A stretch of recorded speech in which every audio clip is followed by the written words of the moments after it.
السلام علیکم ورحمۃ اللہ وبرکاتہ۔ نحمدہ و نصلی علی رسول الکریم۔ یہ محرم کا مہینہ ہے اور اس میں جو چیزیں ایجاد ہوئی ہیں اس کا اسلام سے کوئی تعلق نہیں ہے۔ ہاں، امام حسین علیہ السلام کا ایک عملی نمونہ جو آپ نے پیش کیا ہے وہ ظاہر سی بات ہے، وہ ہمارے لیے مشعل راہ ہے۔ حضرت ابو بکر صدیق رضی اللہ تعالیٰ عنہ کا انتقال ہوا، حضرت عمر فاروق رضی اللہ تعالیٰ عنہ اس دنیا سے گئے، حضرت عثمان غنی گئے، حضرت علی رضی اللہ تعالیٰ عنہ گئے۔ یہ وہ شخصیت تھی کہ باضابطہ حضرت ابوبکر صدیق اور حضرت عمر فاروق رضی اللہ تعالیٰ عنہ کے بارے میں آیا کہ اگر نبوت ملتی تو ان کو ملتی۔ اتنی بڑی شخصیت تھی۔ اور ہماری زندگی کے لیے صحابہ کی زندگی وہ زیادہ، اور خاص کر کے یہ صحابہ جو 4 خلیفہ ہوئے ہیں، یہ باعمل زندگی ہماری زندگی میں آنی چاہیے۔ ان کے انتقال کے وقت صحابہ موجود تھے، اس طرح کا جلسہ جلوس نہیں کیا گیا ہے، اس طرح سے روڈوں پہ جلوس نہیں نکالا گیا ہے۔ اس میں کاتب وحی بھی تھے۔ تو قرآن کریم میں آیا ہے کہ رسول اللہ نے فرمایا الیوم، قرآن کریم میں جو الفاظ ہیں جو حجۃ الوداع کے وقت رسول اللہ صلی اللہ علیہ وسلم نے جو اس قوم کو خطاب کیا وہ یہ ہے کہ آج کے الیوم اکملت لکم دینکم، آج کے دین مکمل ہو گیا۔ تو آپ کی زندگی میں آپ جب اس دنیا میں تشریف لے گئے تو اس طرح سے مدینے کے گلیوں میں شور شرابہ نہیں ہوا ہے۔ یہ شریعت مطہرہ سے بالکل یہ ثابت ہے۔ دوسری بات یہ ہے کہ میں بدعت کے بارے میں بتا رہا ہوں کہ دیکھتے ہیں اس دنیا میں جب ہم موجود ہیں تو زندگیاں آ بھی رہی ہیں اور جا بھی رہی ہیں۔ زندگیاں آتی ہیں اس کا بھی ہم جشن مناتے ہیں، زندگیاں جب چلی جاتی ہے جشن تو نہیں مناتے ہیں، لیکن جشن کی ایک شکل ہوتی ہے۔ جناب رسول خدا صلی اللہ علیہ وسلم نے فرمایا کہ جس گھر میں موت واقع ہو وہاں 3 دن تک میں چولہا یعنی دھواں نہیں دیکھنا چاہتا ہوں، چولہا نہیں جل، یعنی 3 دن تک کھانا لوگ پہنچائیں، 3 دن تک وہاں چولہا نہیں جلنا چاہیے۔ اب معاملہ اس کے برعکس ہے، بالکل ہمارے مذہب کے بالکل خلاف ہے۔ اتنے لوگ جمع ہوتے ہیں، ایک تو پتہ نہیں اس بیچارے کے گھر میں بیٹا مرا، شوہر مرا، بیوی مری، اس کا غم الگ، اتنے لوگ جمع ہوئے اور جمع ہونے کے بعد وہ بیچارے مقروض ہو جاتے ہیں۔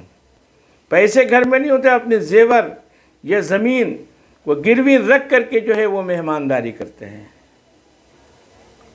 یہ صحابہ اکرام کی زندگی سے بالکل ثابت نہیں ہے۔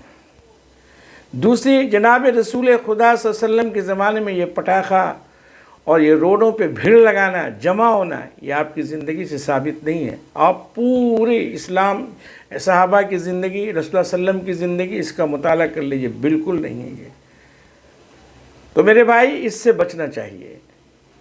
اور میں آپ کو بتاؤں کہ جب سنت فرائض، واجبات اور سنت مؤکدہ کا اہتمام نہ ہو اور لوگ وہ کیا بول رہے ہیں، مستحبات کا اہتمام کریں، تو وہ مستحبات کا ہمیں کوئی ثواب نہیں ملے گا۔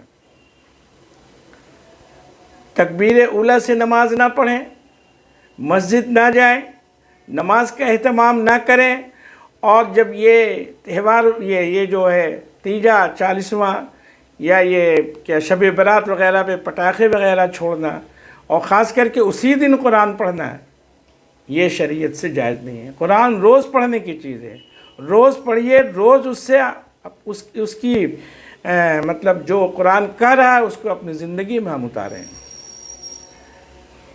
شب معراج آیا تو قرآن کو کھولا ہم نے، یہ روز پڑھنے کی چیز ہے۔ تو ان سب چیزوں سے بچنا چاہیے۔ یہ رسول اللہ صلی اللہ علیہ وسلم کی زندگی سے ثابت نہیں ہے۔ الیوم اکملت لکم دینکم واتممت علیکم، آپ نے حجۃ الوداع پہ کہہ دیا کہ بالکل یہ دین مکمل ہو چکا ہے، اور یہ جو محرم وغیرہ ہے یا یہ جو پٹاخے وغیرہ لوگ چھوڑتے ہیں یا اس طرح سے جو فضول خرچی کرتے ہیں زندگی آنے پہ اور زندگی جانے پہ، یعنی کہیں کوئی بچہ پیدا ہوا یا ان کے گھر میں کسی کا انتقال ہوا، موت واقع ہوئی، اس کا کوئی تعلق نہیں شریعت سے ہے۔ جناب رسول خدا صلی اللہ علیہ وسلم کے زمانے میں صحابہ کا نکاح ہوتا تھا، آپ پوچھتے تھے نکاح تھا، تمہارا نکاح ہو گیا؟ تو صحابہ کہتے تھے نام نکحتنی یا رسول اللہ صلی اللہ علیہ وسلم، جی میرا نکاح ہو گیا رسول اللہ علیہ وسلم۔ آپ ہر نکاح میں شریک نہیں ہوئے ہیں۔ ان لوگوں کو جمع کرنا اور قرض لے کر کے یہ کیا بولتے ہیں ولیمہ وغیرہ منانا، یہ سب منع ہے، اس کا شریعت سے کوئی تعلق نہیں ہے۔ صدقہ اور خیرات بھی کرنے کے لیے اتنا ہی کہا گیا ہے جتنی اپنی استطاعت ہو، استطاعت سے بڑھ کے کوئی کام کرنے کے لیے نہیں کہا گیا ہے۔ نماز بھی اتنا ہی پڑھنے کے لیے کہا گیا ہے جتنا کہ ہمیں حکم ہے۔ ایک انسان صبح سے لے کے رات تک نماز پڑھے اور معلوم ہوا کہ یہاں بیوی بچے اس کے بھوکے مر رہے ہیں، ایسی عبادت، یہ عبادت جو ہے، اس عبادت کا ہمیں کوئی فائدہ نہیں ہوگا، نہ اس کا کوئی ثواب ملے گا۔ بال بچوں کو پالنا اور وقت پہ نماز پڑھنا اور وقت کے ساتھ روزی کمانا، یہ ہمیں اسلام سکھاتا ہے۔ اور فرائض، واجبات اور سنت مؤکدہ کا اگر اہتمام نہیں کیا اور صرف مستحبات کا اہتمام کیا، یہ شریعت مطہرہ میں اس کی کوئی گنجائش نہیں ہے، منع ہے یہ۔ تو ہم جو ہے جو اصول دین ہے، جو جس پہ شریعت کی بنیاد ہے، اس کو ہم اپنی زندگی میں لائیں۔